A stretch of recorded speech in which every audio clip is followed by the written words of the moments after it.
Welcome to the Man Cave Podcast with Dan Casper. What's up, everybody? Welcome to this episode of the Man Cave Podcast, brought to you by our good friends from Hy-Vee and Toyson Ford. Dan Casper here with you as always for every episode of the Man Cave Podcast. Hey, don't forget to check out the Swag Cave too, done by our good friends from Resonance Branding Company. Get your podcast, get your radio show swag over there. You can get that link by checking out the podcast description, just scrolling at the bottom over there. I want to talk some Brewers. Big win for the Brewers on Memorial Day as they welcome back their former manager, Craig Counsells, which, got a lot of boos and all that. I'm good with it. It adds a little bit to the rivalry. Hey, let's do it, baby. I'm good with a little rivalry in sports. But we're going to talk a little bit about the Brewers coming up here in the second half of this episode, because I want to lead this episode off just a scary, incredibly sad situation. I don't know if you would call it situation, just an incredibly sad and scary story, and I say scary just because, and I'll explain it here in a second, but I'm talking about the Grayson Murray incident story from over the weekend. PGA Tour golfer took his own life. He actually was, participating in a tournament this weekend, the Charles Schwab Challenge at the Colonial, and he withdrew after the 16th hole, and the PGA Tour cited the reason as illness. The next day, it was found out at 30 years old, he'd passed away, and in a statement released by his parents revealed that he did take his own life. And Grayson Murray was somebody who had, battled depression, alcoholism in the past, it sounds like. But it's scary because you don't know what is really, really going on with somebody. You think and I'm sure a lot of you listening right now might have experienced, has gone through it with a friend, or somebody who has taken their own life and such. And it's an awful. It's awful. But it's scary too, because you don't know what really is going on in somebody's mind or in somebody's life. Like, on the surface, you have this human being, this guy who had won earlier in the year, two-time PGA Tour winner, 30 years old. He's a pro golfer. For a lot of people, that's the life, and he's playing in a tournament this weekend. Or this past weekend, he's playing in a tournament. He withdraws because of an illness. You're not thinking too much about it, right? And then you find out the next day he took his own life. From one moment to be playing on a PGA Tour event to hours later taking his own life. It's so sad, and it's scary in that aspect that you just don't know. You really don't know what's going on with somebody and with somebody's life and in somebody's mind. And there's such a negative stigma about mental health and mental awareness, and I know May is Mental Health Awareness Month. And as somebody who myself, like I'll be honest, I'm on medication for anxiety. Okay. I go through ruts. I still go through ruts about, where I'm just having some rough days, where it's just like, man, what am I doing? Am I doing it right? Am I, I'm kind of in the dumps. And when I'm in my ruts, sometimes they can go for a couple days, call a little depression and such, and I go through that. But there's such this negative stigma about, mental health, and I feel like I think it's gotten better, but there's still a big negative aura around it. Like, I feel like there's a lot of people that say, just take a pill and you'll feel better. No, you don't.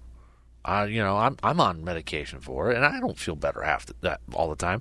It's better than what it used to be, but it's not foolproof. It's not 100%, a quick fix.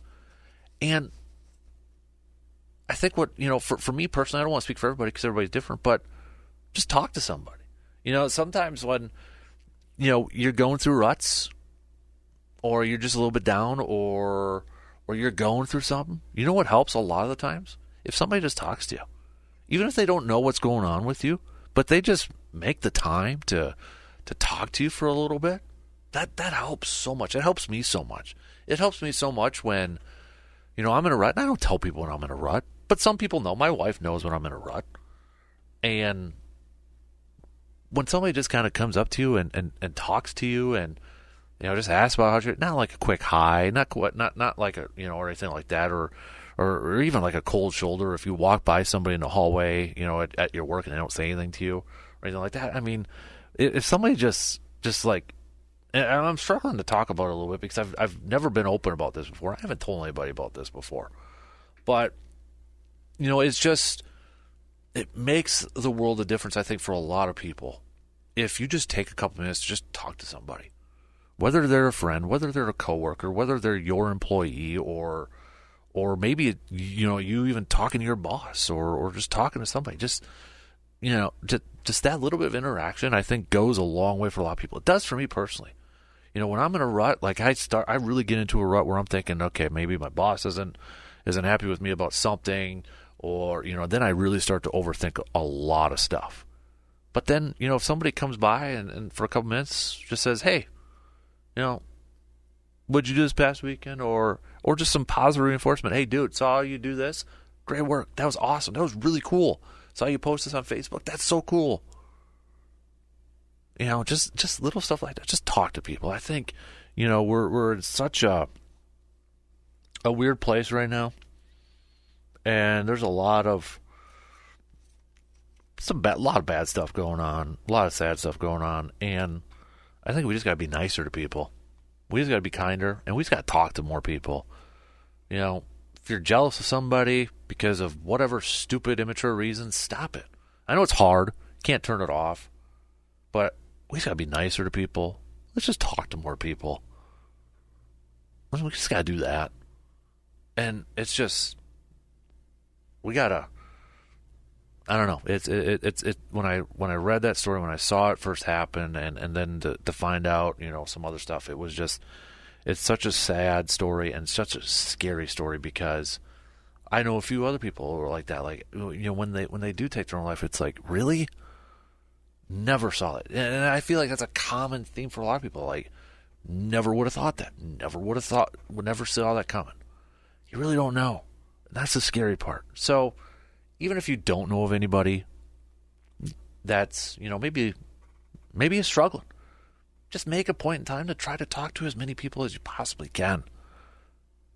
Short conversation, just to check in, or just to say, hey, nice work, or something, just some positive reinforcement. It seriously goes a long way. It helps out a lot. I can't tell you, like, if I'm in a rut and somebody comes by and just shoots the shit for a couple minutes, it means a lot. It just kind of gets me out of that funk a little bit. It really does. So, anyways, I wanted to throw that out there and such. And I know I might have rambled a little bit there. It's just because, I'm being a little open with you all right now listening and kind of told you some stuff that nobody else really knew. So, there you have it. With that, let's take a quick break, regroup a little bit, and I want to talk some Brewers. Okay, Brewers picking up a win and Craig Counsells' return to Milwaukee. This team's a lot of fun to watch right now. Let's talk about it coming up after these quick words. We're getting set for another busy travel season, vacations, taking our kids to all their games and activities, and you need a proper vehicle to get you to where you're going and safely. That's where Toyson Ford can help you. Toyson Ford will go the extra mile to provide you with compelling options for new and used car shopping. They will gladly work with you on financing no matter what your budget may be. They're committed to giving drivers across the Chippewa Valley the best in customer service. Check them out for yourself. Visit Toyson Ford in Chippewa Falls today and check out their website, toysonford.net. Sweet, sweet summertime is here, Chippewa Valley, and it's time to load up on snacks and meals for the summer. Whether you're stocking up for the kids this summer, preparing for a cookout, or a long road trip, Hy-Vee in Eau Claire is your home for all of your summer food needs. From high-quality deli selections, a wide variety in the meat department, to the fantastic bakery and wine and spirits department, Hy-Vee has something for everyone to enjoy this summer. And don't forget to check out their team shop in case you're tailgating at a ball game this summer. Hy-Vee in Eau Claire, your summertime headquarters in the Chippewa Valley. What's up, everybody? Welcome to this episode of the All Aboard the Eau Claire Express podcast. Dan Casper here with you. Owner Craig Counsells is going to be joining me here in just a little bit, but the Express season officially underway. The Express picking up an opening day win on Memorial Day Monday against the Madison Mallards at Carson Park, a 5-3 victory for the Express. They are now on the road. We're recording this on Tuesday, so they are on the road in Madison taking on the Mallards. Then they'll be at Rochester on Wednesday taking on the Honkers, and then they'll be back at Carson Park to take on the Honkers on Thursday. And then Friday, Badlands coming to town here. That's also Sports Talk night, so make sure you head out to the ballpark on Friday and see over there. We're going to do a little tailgate, have the mobile man cave over there too. So, and then they hit the road on June 2nd and 3rd, going up against Thunder Bay there, then off day before returning back to Carson Park on the 5th. So, baseball season officially underway for the Northwoods League and for the Eau Claire Express. So, let's bring them on in. Owner Craig Counsells is joining us here this morning, and Craig's going down to Madison to take in the Express and Mallards game. So, I don't know if you run into RJ. You guys could have a beer together or something like that at the duck pond or something like that. Might need to avoid him. I don't know. We'll see. We'll see how the rest of this Twitter conversation goes. Yeah. Well, hey, right. I did lob a grenade, so it is my own fault if it doesn't go well. Hey, it's a rivalry that me and him. I've got a trophy we're working on. I would just say it may involve a train and a duck on there. I would just say, but a train's always going to be the duck. Exactly right. Not to quote Parkman from Major League 2, but you better get your butt out of the train or track when the train's coming through. That's right. Yeah. Over there. But well, thanks for stopping in studio, man. It's always great to catch up with you, dude. It's nice to have the season up and running again. Mm-hmm. One of my favorite hoodies too. Yeah, most comfortable I'm hoodies. For comfort today. We're heading down to Madison here afterwards to. Is the old crew going down there? Just a couple of you going down? So I got some cousins involved with the team as well. They're in town for the opener here. Nice. So we're all gonna drive down. I was very tempted to pull my kids from school here in the last week, but we're getting to an age where finals kind of start to matter. So they are going to be in school. So I will wave to them in the broadcast if I can get on camera and say, hey. I'm sure that'll make them happy, Dad. But opening day yesterday, man, Carson Park kind of now feels like, we were talking a little bit off the air, kind of like you're just a little anxious, get the prep work done, just get to games here. It feels very good to be done with the prep and onto the games, onto the action. So, and it feels like home. It's good to be there. Some of the new attractions we've done this year we're really excited about, but just great to have 2,030 of our closest friends and family there to enjoy an Express victory. Absolutely, which I haven't been able to say in an opener before, so it's a good feeling. That is right. Yeah. So we lost our first two openers the last 2 years and went on to the playoffs. So I can only assume 72-0 this year is really that's the benchmark, right? Yeah, that's pretty much it. Sorry, Dale, if you're listening to that right now, pressure's on, right? Yeah, all on him, not me at this point. I can just cheer. You mentioned some of the track. I know Sammy revealed it last week too, but that Whiffley Zone, man. Oh, it is awesome. Yeah. We had a lot of the Whiffley folks there yesterday, and they made a really generous contribution to host families to give them a couple drink tickets, which anybody who knows anything about the Northwoods League knows we do not exist without host families. So I really appreciate them acknowledging them and getting them down there and enjoy it. And then we moved all our 5-game pack holders down there for their meal, so they all got to go down there and enjoy it. But we got fire pits down there, Adirondack chairs. Yeah, which is the proper pronunciation. Sammy struggles with that. Adirondack chairs. We've got the big giant spools down there with the Express logo on them, look awesome, and it's just really a fun environment. And I think we always can count on rabid baseball fans to be a part of our fan base, but if we're going to grow this team and grow the sport, it's going to take getting the casual fans more involved, and that's how we're going to do it. Is things like that wiffly zone in left field, and it's just really a lot of fun down there. We had a great time there last night. And as Sammy said too, for this year, anybody can go check it out, right? Yeah, that's our plan. Is it's open. If you have a GA ticket, you can go down there. We're serving beer and wine down there, and then there's some of the giant games. We got the Jenga and Connect Four and some others. Cornhole. Can't think of the word for it. Dang, you're struggling to get there.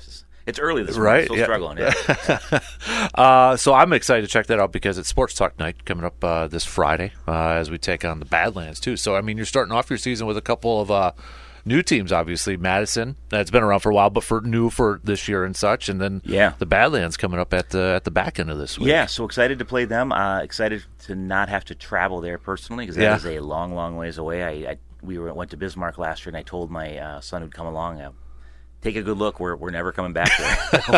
Hope you enjoy this one visit. I'm never driving out this far again. And then you got to keep going another couple hours to Dickinson, North Dakota, where the Badlands Big Six are. But cool looking team, cool looking owner, cool owner, I should say. It's been a lot of fun to keep seeing this league grow. Absolutely. Yeah. You mentioned with the league growing and ESPN Plus and such. I mean, just from a couple of years since you've been ownership with this, the amount of growth it's had. I mean, what has you most excited about maybe the future of this Northwoods League? Because it seems like every year there's something big or there's something new that's going on with this league. I really appreciate that about Dick Raditz, the owner and president of the league, that he's a visionary in terms of he's not afraid to take risks, and something like this, you need to take some risks, but he's also not afraid to say, like, hey, that's not working, or this isn't working. So, on our own team level, we're always interested in taking ideas from other teams that are working on stuff and sharing those ideas back if things are working for us. And I know the league, put some press out about our left field corner this year, so they were excited about it too. But Dick's not afraid to take risks, and I think the softball league is indicative of that because that's a huge undertaking. I'm excited about where that could go. I'm hoping that we can get a team here in Eau Claire at some point if things continue along that line, and we'll see. But we have a new fast channel this year. We have a whole new app this year to program to watch the games and the programming. So it's not very frequent that you can watch games at this level in high definition with 4-camera setup with professional graphics. I think when you look at our games on ESPN Plus or on the Northwoods League Plus app, you'll see it's a fantastic broadcast, and I take a lot of pride in that we don't have a lot of scouts come to our games anymore because they don't have to.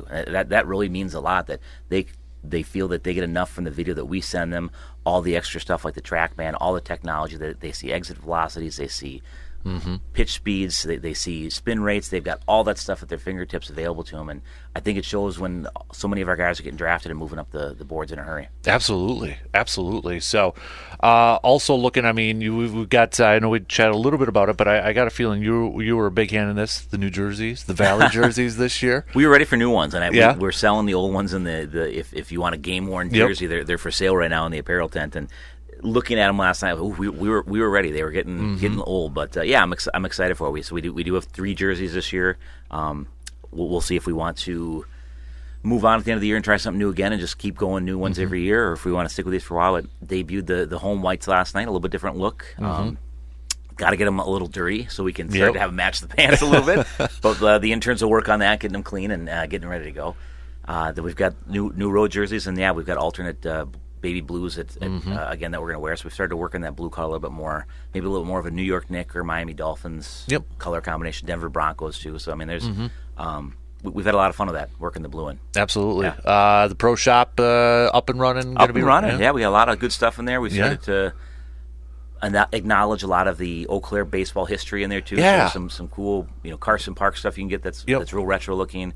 Stuff acknowledging the baseball history, so it's been a lot of fun to have. Yeah. Absolutely, because Billy Knott's Memorial game yesterday too. Before we had a great turnout for that. A great game, 3-1. Cavaliers beat the Bears, but a great turnout for it. Yeah, because you got some Bears and Cavs stuff in the pro shop. It sounds like too. Yeah, well, Cavs take their own, but we get some old retro Bears stuff too. But and we'll always support the Cavaliers as long as they're here in town playing too. So absolutely, love those guys. So Madison tonight, then a quick turnaround. Got to go up to Minnesota. on Wednesday against the Honkers. And then they come back here on Thursday, a little home and away there too. So a little bit of a nice road trip. But, new guys, right? I mean, this is the unique thing with Northwoods League. They get in town like, hey, nice to meet you. We're playing right away. I was talking to somebody earlier in the week. It's like, hey, how's the team looking? It's like, good question. I really don't know. There's nobody in town yet. And so they just kind of show up and get to the ballpark, and some of the guys you could just see were tired from working hard to get back, and appreciate the effort that they make to be there opening day. But we had 31 players available last year, which is a glutton of riches. So our players last night, I should say. So that's a very nice number to have going into opening day, because there's always guys playing out of position. Absolutely. And do you think a little road trip like this, it's just a couple days here, but with the new team, with youngsters kind of getting to know each other a little bit? Yeah, it's huge. Because last night you could see they'd know a couple guys, and those guys kind of congregate together. But you see it after the first road trip that they come back and they've clicked up, and guys are buddies, and the whole team's got the nicknames for people and whatever. These road trips are huge team builders, so it's great to get as many guys as we can in before that first road trip and start to help build that culture for the season.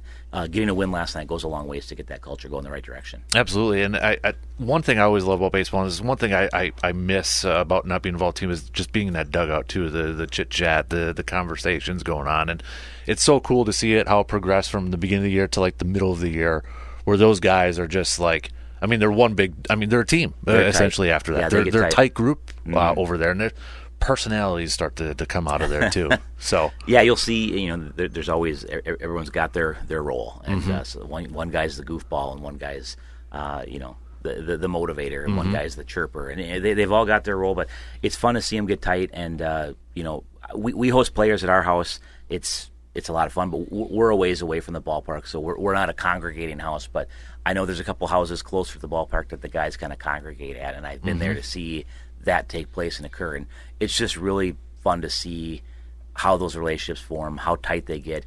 And then, this is our third year, so we've got guys from 2 years ago, and you see them on Instagram, you see them on Twitter, you see them talking to each other, cheering each other on, making road trips to go see each other play. It's a fraternity and a brotherhood that is really strong, and it's lifelong. It's cool to see some of those guys come back to the ballpark and have bachelor parties, because they do that, and just reunions and get-togethers. It's just awesome to see the lifelong relationships they form. Yeah, Craig, I've gotten to know you for the last couple of years here, since with the ownership group. But I don't know if I've ever asked you this question. What was it about? Is it safe to say baseball is your number one sport, your passion, your love over there? Sure. Yeah. What was it about baseball that drew you to that? Going back as a kid, I would have to imagine. Yeah, It was, when I was a kid. And I grew up kind of in a magical time of baseball where the internet wasn't there yet. So there was the junk wax era of baseball cards. So we all had a million cards. We all memorized statistics on the back. I was kind of a math statistic guy. I loved following, numbers. And I could tell you all sorts of weird numbers from like 1987 and 1994, which was really kind of my peak era of knowing stuff. And, I'd buy the baseball almanac. And I just liked that stuff. I liked the history of it and liked knowing the stories of it and the uniform changes and teams moving around. And I just was always drawn to the sport. And then, Ken Griffey Jr. became the big star, and my cat that we had to put down this week, unfortunately, was 18 years old, but named Ken after him. So I've always had a thing for baseball, and you go through college, you get a little older, priorities change, and the things just change. You just change, and I kind of grown away from the sport a little bit as time got on, and then kids get back in the little league, and you realize, oh man, is this great to be in the dugout? Same kind of thing. I just have really enjoyed coaching my boys and being a part of their baseball growth and experience over the years. And they didn't start out as very good ball players. Okay, and then my older son's developed into a pretty good ball player, so it's been fun to watch him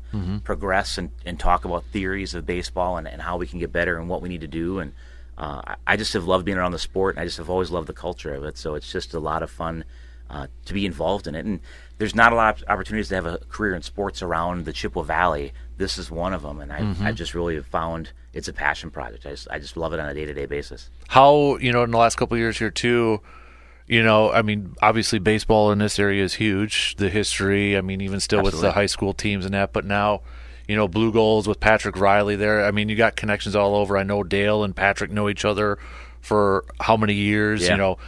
Shout out to our good friend Mark Faunus over there too. Mark's been awesome. Is it one of the cool things too? Because at the putting challenge, I saw you talk with Mark, and then Blue Gold's Jason Verdugo over there, who's former college baseball player, played for Pat Murphy. Yeah, exactly. Has it been cool to be a part of like those groups too? Getting to know those different players. It's a lot of fun, and I love helping to work to preserve Carson Park and what we should do to that stadium, make it a better viewing experience, better playing experience for players, and getting to know those guys is great. It's a fraternity I would have always loved to have been a part of. I wasn't a good enough ball player to be one of those guys, but it's awesome, and they couldn't be nicer. And having like Tom Paquette in town here, I would have killed as a kid to know a guy like Tom, and now he comes into the dealership and we talk, and I talk his ear off and bug him all the time about I've made him tell me about 15 Goose Gossage stories over the year, George Brett, and and he does it so casually. We're fans. We're like, how are you not so excited? And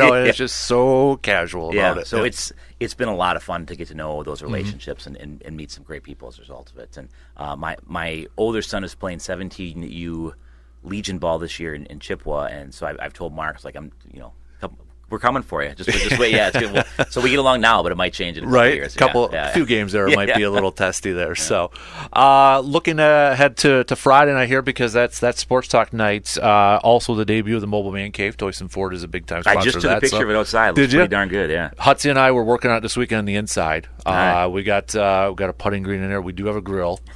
So if we can on Friday do a little tailgate, beforehand. The host families did a tailgate yesterday, and it worked out really well. So all right. Anybody wants to tailgate, I encourage it. So we're going to do that. We're going to invite you. You got to come down and just say hi and check out the tailgate party with the Mobile Man Cave. We'll do. I told Sammy too. Once you guys get the pennants, we got the spot saved. I don't know if you saw that on Twitter. Hudson was pointing it out where it's going to go over there too. But excited for Friday night too with the Badlands on there.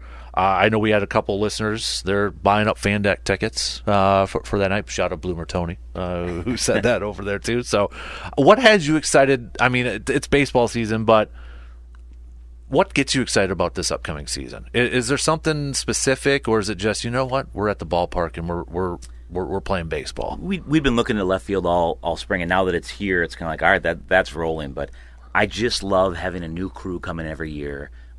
It's invigorating to work with young people, the interns, and the young staff comes back, and you start to see siblings come in, and it's just really a lot of fun. And having kids kind of that age too. My oldest is 15, my youngest is 12, and seeing them at the ballpark, buying into a team there too, and seeing the effort that they put in and the pride they take in being a part of the Eau Claire Express, whether it's just selling concessions or taking tickets or whatever else.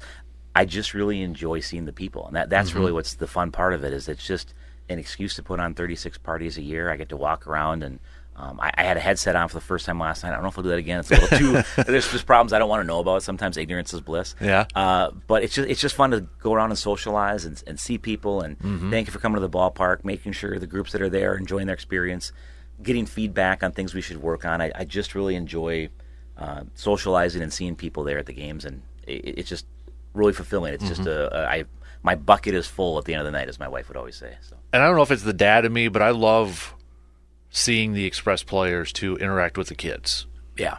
I don't know, and just seeing it with my son, but all the other kids there too. That's one thing I've noticed, the last few years, is just how involved in the community, whether it's, off days or before games or even during the games. If there's a foul ball or something, kids coming over, or one of the players is coming over and handing it to the kid and such, just to see that interaction. Even Hudson yesterday, when we were going through, finishing up with the Mobile Man Cave, he's like, Dad, we need to spam risk on the cell phone there.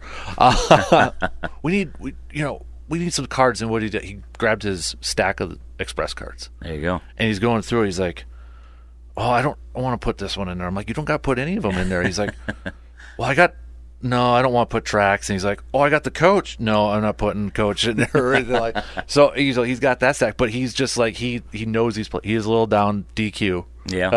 That was the guy he had last year. But he was down at Wisconsin Milwaukee this year. So, yeah. But he's just he's so into it now too, because it's that community family feel with this team. Yeah, I really think the best part for me is at the end of the night when I kind of have my post where I thank people coming off the fan deck and coming out of the first base GA side, the players are there. I kind of help get the umpires back into their spots so they're in there safely and not bothered. And then watching the players sign autographs for 20 minutes. And then, usually, if families are in town, that they'll connect with them or host families. And just seeing how the team and baseball and brings people together. It's just really a nice thing. And seeing, the happiness after a win of, the hugs and the handshakes and the high fives. And when things don't go well, the hugs again, but just from a different standpoint. So it's really special to see those relationships. And that's really been the rewarding part of it. And just seeing what these guys mean to the Chippewa Valley. And I think for a lot of them, it's a new thing because they've never felt that maybe at a college level game because it's just not the same kind of vibe. That there's a real sense of pride in what we do here and who we are as a team and who we are to the community. So it's great to be part of. Absolutely. Hey, a couple texts here before I let you go. This one is from looks like Jim. Jim saying, great to be back at the ballpark last night. Looking forward to many more games for the Express this year. Another texter, don't have a name here, but that Whiffley area was so cool. Job well done, guys. Awesome. And a lot of credit goes to, if you like the bar area out there, that's a Dale Varsho original. He designed that and came up with it. So, and then his wife Jen decorated, and then his two boys CJ and Jake are out there bartending. So it's still very much a family affair. So, absolutely. Yeah. That's really cool. A couple more texts hopping right now. This one is from Rick. Rick is saying, cannot wait to head out to the ballpark this summer to catch some Express games. Craig, you and your crew have done a fantastic job these last couple of years. Another text here, Mark, not Mark Faunas, by the way. Mark is saying that loved the getting back to the ballpark last night. Looking forward to Sports Talk night this Friday. So us too. Yeah, got quite a few texts coming in here. As well. So tickets-wise, too, I know we touched on this. If it was a good note from Sammy. Anybody looking for tickets, best way is to go through you guys or Northwoods League. Yeah, because there's always things that pop up that are not through us. I mean, they're most likely valid tickets, but they're marked up extensively. And if you want to avoid process fees, call us directly at the state at the office. We save on those, but make sure you're going to the eauclairexpress.com to get your tickets. Absolutely, yep.